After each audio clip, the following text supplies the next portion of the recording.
Madam ये फरमाइएगा कि क्या सफारतकारी को के चैप्टर को हम बंद समझें? बिकॉज़ अगर सारी बातें ब्लॉकेड के ज़रिए, इकनॉमिक सैंक्शंस के ज़रिए से, मार धाड़ के ज़रिए से हो सकती हैं, उधर से अमेरिका बहादुर कर रहा है, इधर से इज़राइल बहादुर कर रहा है, और यहाँ से तुर्की चिढ़ा बैठा है, वहाँ से ईरान चिढ़ा बैठा है, और सऊदी अरब और पाकिस्तान तो फिर तुर्की के साथ होंगे इनफैक्ट, और फिर तो वो जो प्रिंसिपल है enemy of my enemy is my friend, तो फिर तो ईरान भी इसमें कूद पड़ेगा, भाई सबका कॉमन एनिमी है, लगाएं मार इसको, इज़राइल को। तो क्या सफारतकारी के चैप्टर को बंद समझें हम?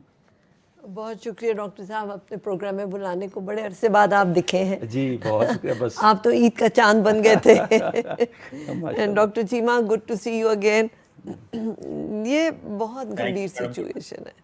जैसे डॉक्टर चीमा ने फरमाया, it's going to get more complex and we must understand the dynamics कि ये हो रहा क्या है। जैसे आपका याद है, शुरू में ही जब ट्रंप साहब आए थे, जनवरी की बात है, तो हमारा प्रोग्राम था, तो मैंने कहा था कि जितना आपने आईआर में जो कुछ पढ़ा है ना, उसको कूड़े में फेंक दें हम, क्योंकि एक नया वर्ल्ड ऑर्डर बन रहा है और नए डायनामिक्स ऑफ स्टेट रिलेशनशिप्स हो रहे हैं।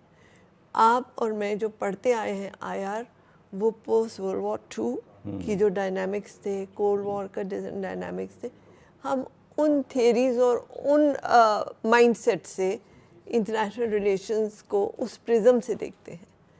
अब प्रिज्म बदल गया है और इस वक्त जो कुछ हो रहा है वो इसलिए कंफ्यूजिंग है बिकॉज हम गलत प्रिज्म से देख रहे हैं।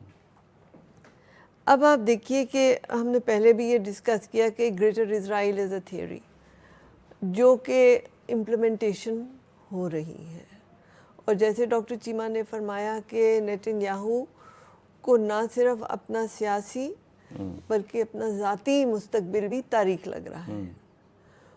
उसके लिए उसको लाजिम है कि तबाहकारी करे।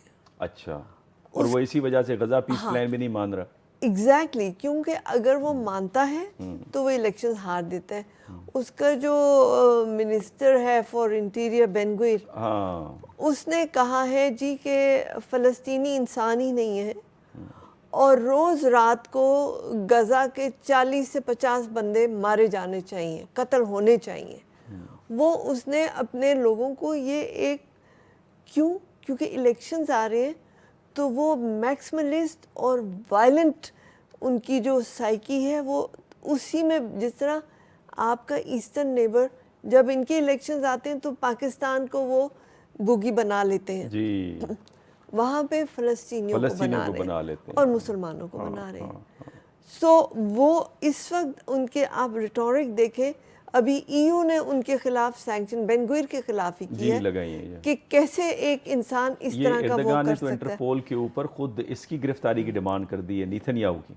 बिल्कुल सही है, क्योंकि वो जो पॉलिसीज पर वो उनका पॉलिटिकल एजेंडा है। बिकॉज अगर वो इलेक्शंस हारता है, जैसे कि पहले भी एक दफ़ा हारा था जब लेबनान से उसने विड्रॉ की थी आईडीएफ फोर्सेस, तो अब वो गलती दोबारा नहीं करना चाहता।